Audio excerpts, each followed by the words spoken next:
Hi, Tom. You all right? Hello, mate. Yeah, I'm very good. Very good. Yeah. How about you? What's been going on? Yeah, we've had a bit of a break, haven't we, since we last recorded? January has been incredibly busy. Was at service when was that? Last week, which was actually a really fantastic day. I haven't been to many of the larger events, and I think my view is absolutely that there is not a better hospitality event to actually talk to people.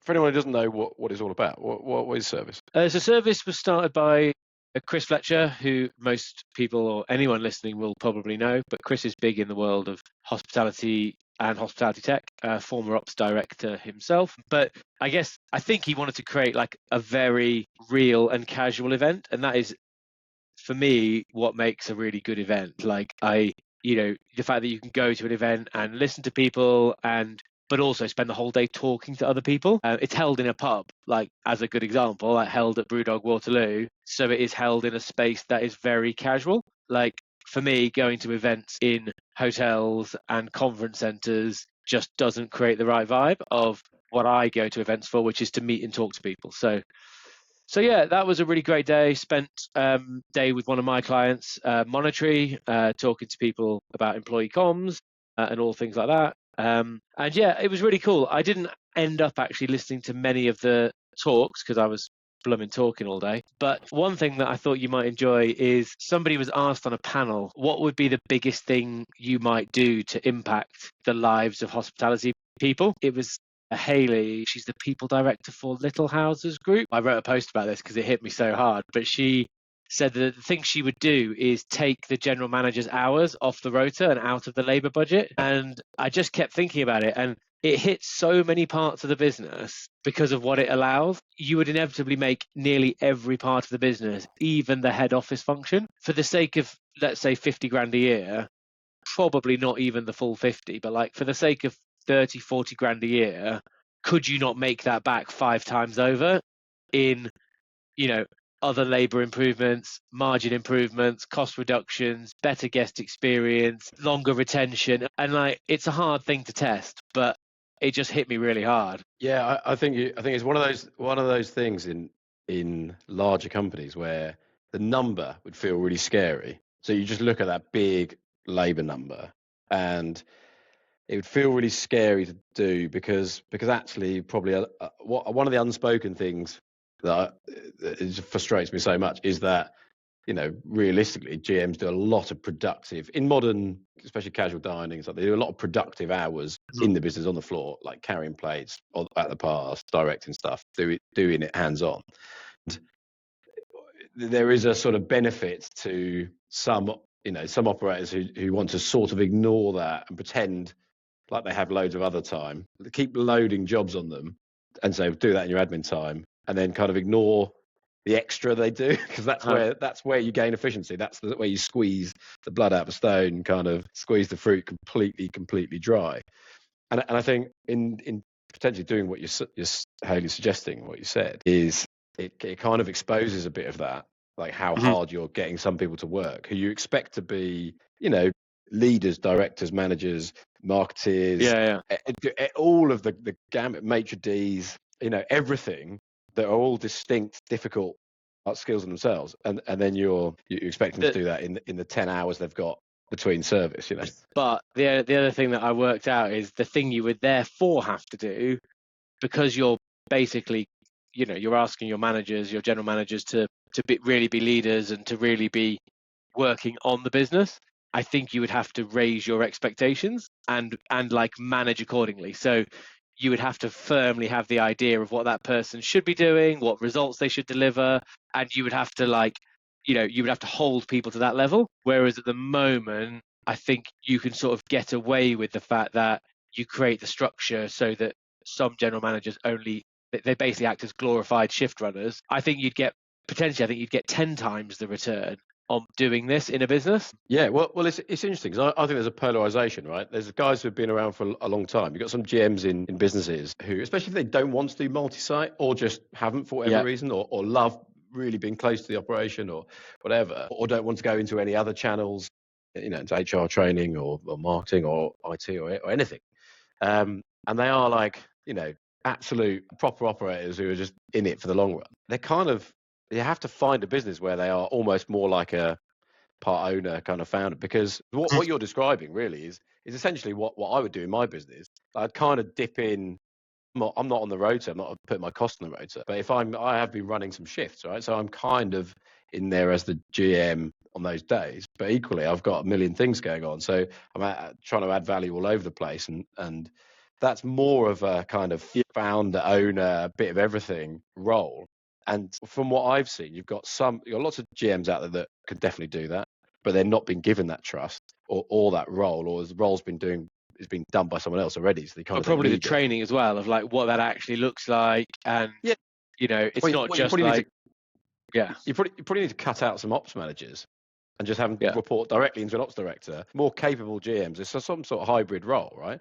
And then what I also see is at the lower end, you've got people who are GMs who have barely been in the business for a few years, and so there's this I think there's this massive delta between experience, and you've got GMs running quite high volume, super structured, process driven businesses that themselves think they're about to become an ops manager or something, or this bigger role, because that's the progression on the ladder.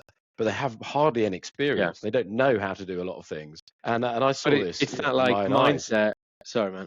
I think it's that mindset of like I guess really having the headspace to be able to do some of those things that do drive performance. So before we started recording, you mentioned about you took a 9 and a 10 like table walk in yesterday, like 19 covers that my hypothesis would be that a good number of general managers would maybe on a busy Sunday not find room for. Yeah. If they don't have skin in the game on that, why make their life that much more difficult? I think it's always going to be a bit tight. And it was a bit squeezy, and we managed to get it done. Obviously, I'm going to take that. My business partner would take it. Most of my team, I hope they would find a way, and I think they would. But actually, maybe they would have thought, we can't quite do it, because the solution wasn't totally. When I said yes, it wasn't totally clear. Working out. But actually, if you have the headspace to plan your day and your week and your month, and get your team into the right headspace, and be that extra pair of hands on the floor when it's busy, and not be tied to the past because there's no labour for that extra runner, you can take those extra tables when they walk in, and you can be in the right frame of mind, because I think that's what goes wrong often. And potentially you've got the right person dealing with the right problem. So a GM I feel is the right person to deal with, I say, large bookings. I know it's something that you've been really frustrated with recently, trying to make large bookings incredibly frustrated about. So how much better would it be in your experience if you were dealing with a proactive GM who was interested in revenue and knew the operation completely, rather than a bookings manager completely isolated who sort of, I don't know, doesn't really care that much? Maybe they've got a lot of traffic coming through and they are really removed from it. But if a GM doesn't have to be productive, they could take that call and just make it work. Yeah, 100%. And I think, yes, the perfect scenario there, and I do struggle with the sort of large party inquiry system at the moment, which takes me a week to make a blooming table booking and 12 emails and all of this stuff. But actually, I think we're not far away, just to delve down that rabbit hole for a second, where the GM, even anyone who wants to handle that, but with the use of technology, will be also able to do that in a much better way, rather than the sort of rule-based template version that is frankly quite a shit experience right now. Your GM's whole tone of voice, email style, and some of their context can start to be being put into technology, and actually draft replies for them, get their emails ready to send, make sure that they're notified when they've got things they need to do. The thing that really frustrates me at the moment is every day that goes by that my booking is not confirmed, I am more likely to somewhere else.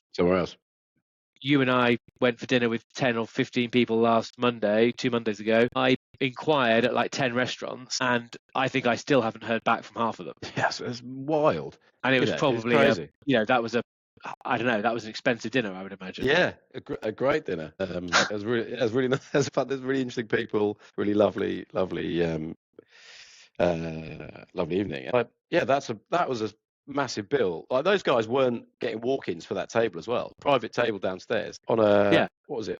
What was it, Monday? Monday night. That was amazing for them. And I guess some of the venues haven't heard back. Hopefully, they're absolutely creaming it and they're doing really Even well. then, I'm now not going to book in future. Yeah. Why are we in this scenario where there's almost this arrogance amongst booking teams and even amongst GMs? I think I see it quite a lot of like, it's just not something I need to care about, when actually mate, it's your future guest base. I saw it in a big company where the bookings team reported into the marketing function, not the ops function. And for me, So there's no real commercial. bizarre. It's view of it. bizarre. It was just a quirk of history. I don't know, or maybe people holding on to things that like they wanted to hold on to. And so it was more about how it works for the booking system, whether it's all nice and clean, and so if you wanted to change your bookings, or let's take tables of 10, because actually we can just take them in, and the operators on the ground were asking for things. You had to go through a process of getting changed and signed off by the marketing team, which is, for me, like sort of crazy situation. And in that world, you've got several people dealing with large bookings, and they were proactively trying to do a good job on those. But I just feel would never understand the operation and the business, and in a multi-site business, each business specifically, will never understand that as well as the GM on the ground.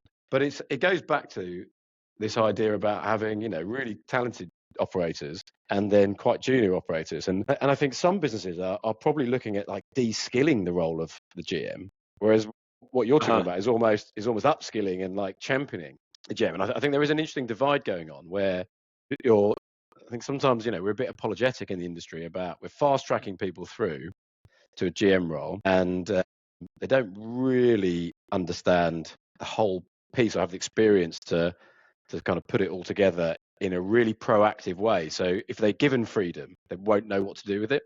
So they sort of have to operate within a structure and be told constantly by an ops manager. And then you're adding in all these layers of like task orienteering. Oh yeah, but not even just that, but also the checking. Yeah. What have you done this yet? Have you, like, your stats for this are low today? Like, marketing have just said this. Like, what are you doing about that? Like, I reckon there are hours a week that are in checking. Yeah, and technology can take some of that away, but it can also add to it. So you just create cottage industries of checking the checklist and checking it, and then you're getting stats, you're getting more dashboards, more graphs telling you who's been compliant on this and this, and you start saying to people, oh, you need to be at 90% compliance for a check that's checking that you've done something. Have you done the actual thing? I don't know. It's madness. And really what you want is a good operator in there. He just does it. And you trust them. You don't need to tell anyone, because it's done. But then you have to make sure that they have skin in the game. They either through pay or a bit of ownership, or like different models, or just engagement. I think most GMs who are really good just want engagement, right? Yeah, they want to do a bit more. But equally, like, I read something the other day that something like it was 60 or 80%. You would agree that I'm sure it's a very high percentage of people of operators in the industry who receive any sort of bonus, financial incentive for their work. The horizon with which they get that bonus is more than 6 months. So like, as in they only get it, like, let's say it's 6 monthly or annually. Like, really hard to change my behavior for something that may happen in 9 months. Like, today, the decision I make when I'm a bit tired, a bit grumpy, actually, if I could earn more money in the next payroll cycle, or in the next month, or next week when I got recognized for doing something great, that might change my behavior more. Like, I think also we've got this really slow reward structure in hospitality, tied to like annual profit targets, because we set this budget at the start of the year, and we're only going to know if we're successful at the end of the year. We measure against this fictitious number that's now wrong. Yeah. And anyway, and I think it's a bit of a rant. But bonuses and all that is a whole other thing. But this is like a really interesting idea that was brought up, and I just think a lot of companies would reflect on that. And if you're a big company or even a small company, and you feel instinctively nervous about the idea of taking your GM's hours off the rota, you don't trust your GMs enough in your business. or probably means those people either need some more help or are not doing a very good job. Yeah, you haven't got the right people, or you've deliberately chosen to de-skill them, in which case it's a different direction and it's a different thing, and that's fine. And there is a model where that works, and actually the role of the GM is, you stop saying that they're this sort of quite this huge leader, the pinnacle of everything, and actually they are kind of more of a sort of senior supervisor type, like really good operational person, but most of the structure, the process, and everything is getting done off site, and they're just executing a kind of plan, and they are very service driven, and all the other stuff is being done by other things, maybe tech's helping simplifying things. But I think that the best sort of the best businesses, I think, are where you have a really engaged, talented GM who can do all of that, pull it all together, and understand how that impacts the team and how you communicate that to the team, and then it's minimizing the distance between them and the decision makers, the board or ops directors or whoever it is, and I think for me anyway, that bears out in my experience in the businesses I've been in, where there's a much more compressed communication between whoever the key decision maker is, where whether it's an ops director or an MD or the board or whatever, and that when that flows through really quickly and succinctly down to the ground, and people feel connected and consistently and honestly, and it's not slow and diluted. I'll name check I think someone is a senior leader in the industry, Henry, who I used to work for, Henry Fairbanks, who's a COO of Chestnut. He agreed when he's staying there. He was so good. His communication between boardroom and shop floor. I don't know why I said it like that. The pub. So old school. It was so good. Everyone felt like they knew him. He had time for everyone. As like a real, he's a real master of that, and I could talk to everyone, communicate with everyone, and so everyone felt like they knew what was going on, even if they had no idea really what was being discussed in the boardroom. I think he was extremely transparent and clear, and honest about stuff when it was challenging, when it was good, and he was just absolute master at it. So yeah, sort of seen that done really, really well. So it can be done on scale as well with 70, 80 sites. Yeah, I agree.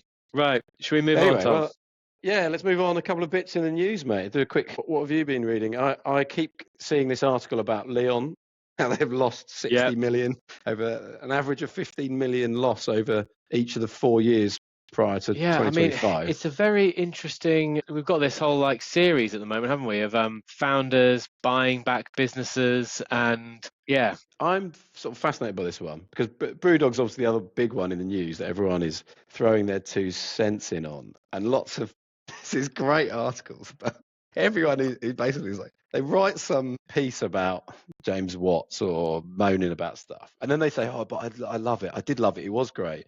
And then I'm an equity punk, and they're basically annoyed they're not going to get any money, right?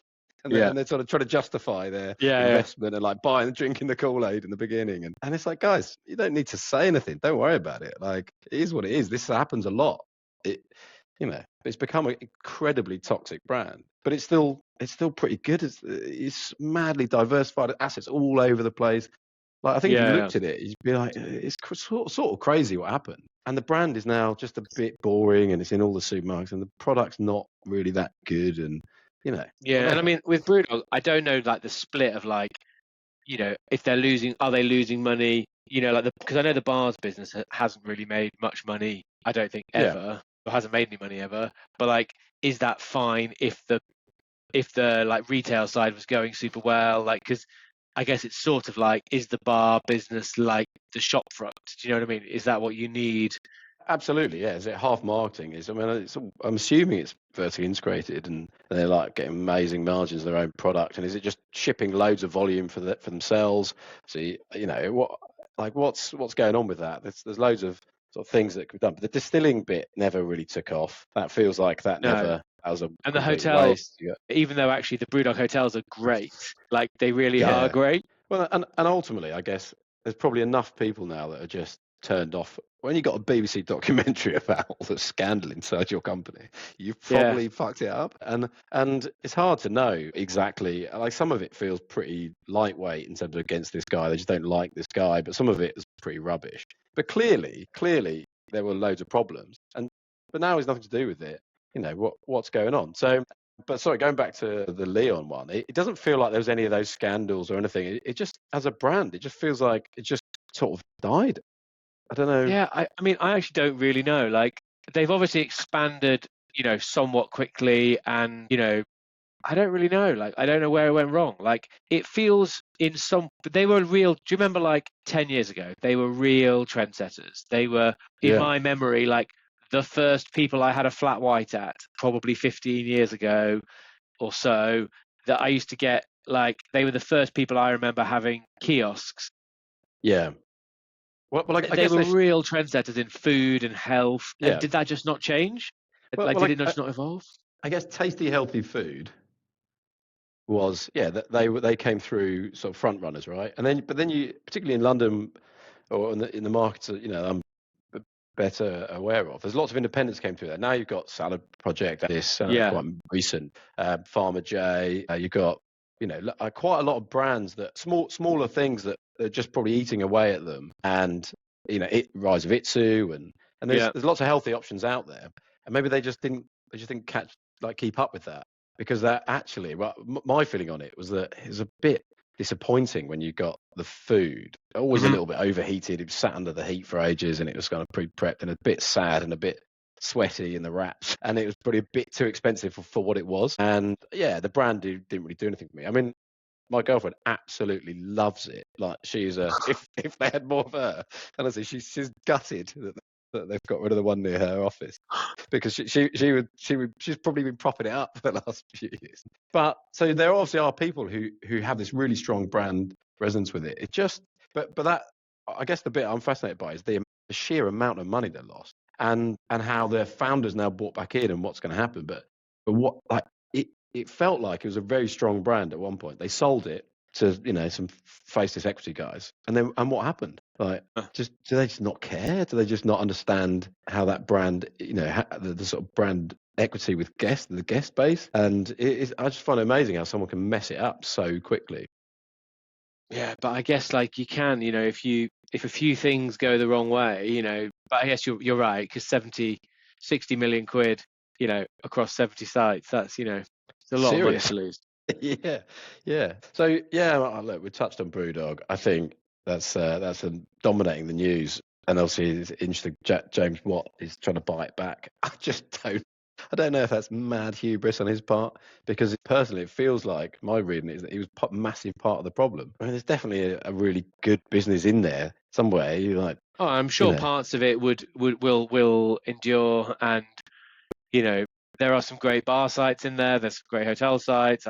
All of the products are, realistically pretty good, right? Like, even the spirits, and like, it's just an yeah, odd business now yeah. Some of collected those together. beers. So like Elvis Juice, it's great beer, and it's still really good, and I like it. I just never really buy it, because just bored of the brand, of their shtick about being punks. It's like, you're valued at £1 billion, guys. You're in 30 countries, and you're doing all this mad stuff, and all the scandals and the nonsense, and like, that's not really punk, is it? You're half owned by Yeah. a load of equity money. Like, just give it up and do something. They never moved on. They never got over the transition from being punks to being an enormous corporate entity that And I was guess that's the that. problem. The public sort of did move on and sort of did grow up. And, also the world moved on. Like, there are probably 100 times the amount of craft brewers now than there were 20 years ago. Yeah, brewing as good beers or better beers, and I think their branding has fallen by the wayside. Everything, it's just not that very cool, and the liquid isn't great. I think, yeah, it's an interesting one. I would be. It's funny, you said earlier you were in a pub in Brewdog Waterloo. Like, I Yeah. don't think Brewdog Waterloo feels like a pub. It feels like I don't know, like a bar, It's much more like a venue, right? like a Like, in venue. terms of, Yeah, like, it's. And I guess, look, there's reasons. There's a lot of reasons why I like it, actually, and I think in for where it is and what it offers, it's like exactly what that area needs. But yeah, that's very different to, the BrewDog on Shaftesbury Avenue, and probably very different to, I don't know, like a BrewDog bar. Well, probably very different again to the BrewDog bar in Vegas. yeah, and that's okay, right? But when they bought the Draft House, like, Draft House was a great business, and it feels like they kind of ruined them, and now they're selling them all. And but they just became a bit bland, and they didn't. It felt like that formula of industrial vibe. Like they weren't pubs, so they're sort of bars, venues, yeah, kind of beer bars. Yeah. Because they never particularly felt comfortable, and I think they part of the reason why I don't really use their bars is because they have a really strange service. They knackered their service. So years ago, I would go in, and particularly the one in Cambridge Circus. It used to be the Ape and Bird, which is a wicked pub. But you go in there, and now there's one person behind the bar, and it's all you have to order on an app, but there's no one at the bar, and it just feels really disjointed. And they've kind of used technology for me in a bad way. Maybe at peak it works really well. You get drinks to your table, but I was just really I can't remember whether I was actually meeting you, Mike Evans. Yeah, well, we met in there, didn't we? And I just wanted to go get a beer, and I had to sort of. It took ages, and I had to order. And then it was like, do I order via an app, or you got a human standing right there? And it was a really messy experience, and it just I don't know who's driving that, who's organising it. Felt what you need is a GM off the Rota, on the ground, solving those problems and making it better. Exactly, Tom. Exactly. Something I saw that was interesting is the Mission Mars guys have opened their obviously mad success with Albert Schloss. They're opening a new place in Liverpool, or changing one of the venues to called Schiller's Hall. You see that? Yes, I did read it, but I don't know any more than that. Tell me more. Well, I don't know. I just going to watch it with fascination, because the only place I don't know where that comes from, but Schiller's Liquor Bar was one of my favourite places in New York. It's closed now. It's a Keith McNally place, and it's his like bohemian sort of Eastern European kind of grungy. And when he called it that, it was actually quite slick. Kind of really cool tiled mirrors, pretty casual. You get a really nice sort of bistro menu and cocktails and wine came in good, better, best kind of vibe, and it was amazing. Really loved it, and that closed down. But I'm interested if they've ripped off that, not ripped off, riffed, or you could say in a kind of way, taken inspiration from. Sure, and if they're doing something like that, I don't know, maybe the name's completely a coincidence, but if it is, that'd be really cool. Interested to see what those guys do. Yeah, that's interesting, actually. I didn't know about that. But yeah, I don't know. It could be something completely different. Yeah, it sounds cool what they're doing, but they're sort of doing a more European style everyday bar. So, but those guys do good things, so that'll be interesting. And then there's something there's something I saw on another podcast, because it's something called the Go-To Food podcast, I think it's called. And I always enjoy their clips. There's always like chefs. It's all quite down-to-earth conversations. And I saw something that really we've talked about before, and it really kind of resonated with me. And with all the noise in hospitality at the moment, there's a guy called Ed McElroy, who is the owner, founder, sort of chef. I think he's got a business partner, and they have a few businesses in East London and Islington, particularly a pub called the Plimsoll, which kind of became really known in this the latest burger wave for having the best burger in London and all of that. And they've got a little fish bar, Tollington's Fish Bar in Islington, that's great as well. And I saw this clip from him, and he said, the thing that really grinds my gears or fucks me off, or whatever language he used, was in hospitality at the moment, is everyone moaning all the time, all this false negativity, particularly from chefs, about how hard it is, about the long hours, and how sort of it's kind of woe is me, it's so tough. And he's like, don't do it then. No one's forcing you to be a chef. Just don't do it. Let's try and move away from this world where hospitality is this thing that is so difficult and so hard. And I completely agree with him. I loved it. And he's like, it can be tough, but come on. Like doctors, construction workers, paramedics, they all work super long hours. There's plenty of industries out there that do extremely tough jobs under pressure, super long hours, antisocial hours. Inarguably harder conditions sometimes, or higher stakes positions than, look, I'm not saying that cooking a lasagna is not incredibly hard, but like, not brain surgery. We just got the hospitality is so hard culture, and it feeds into the narrative in the press about when the industry talks about itself. I think we talk ourselves down by trying to talk ourselves up by saying how hard it is. And it's like hard work and it's difficult and margins are tight and all that, but but don't do it. If you don't want to do it, don't do it. I think we should be more positive, and there's loads of this fun, there's loads of opportunity, and half the time you go into work and you make yourself a coffee and you solve some problems and you can make, give people a really nice experience and have a nice day. And yeah, there's a few little challenges throughout that, and you might be on your feet for a while, but it's like usually it's pretty good. And I loved it. But anyway, that's Ed McElroy. Another thing that really resonated with me about just how the industry struggles to talk about money and making money. And he's like, why do we just focus on everything else? It's almost like we're apologetic about the business making money. And I think that flows through to the way guests understand the industry as well. Yeah. Sometimes I've been having a conversation over the bar with people about the price of pints and this and that and the other, and trying to explain to them that, we're not making any more money out of a £7 pint than we were at the £6 pint. It's just all that money is going to tax, energy, national insurance, particularly energy companies. We're paying for these guys to have record profits. That's what's happening. Yeah, I think maybe in consumer-facing businesses, like it becomes dirty to talk about the fact that we got to make 10%, otherwise we might not be here in the future.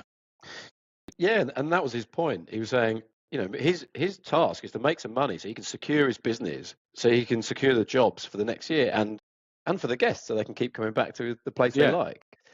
And and there is just a hardcore kind of stop to where you can put prices to drive volumes. Like most operators are just at that point where there's sort of nowhere to go now, and the cost base is still rising. So it was a good point. I really enjoyed listening to him. He's got lots of sense, and I enjoyed that. I thought, we need more of that. What have you got on this week? Anything exciting? We're reviewing our beer range, and I just we're getting some. I want to give a shout out to the champion beer of Britain. It was awarded recently. It was Beer Street. It's a lovely, lovely best bitter brewed by the London Brewing Company. Fantastic brewers and operators. The pub up in Finchley Central, the Bohemia. And a new one in the city, Ye Three Lords. If you're out of the city, go grab a pint. It's a wicked place. And their best bitters just won champion beer of Britain, which is incredible. They're a small microbrewery, and the guys are doing an incredible job down there. So that is brilliant. And just trying to fix all the fix the standard day-to-day op stuff going on. Well, enjoy. Have a great week, Tom. I'll speak to you soon. Yeah, chat to you soon. Cheers, mate. Bye. Right.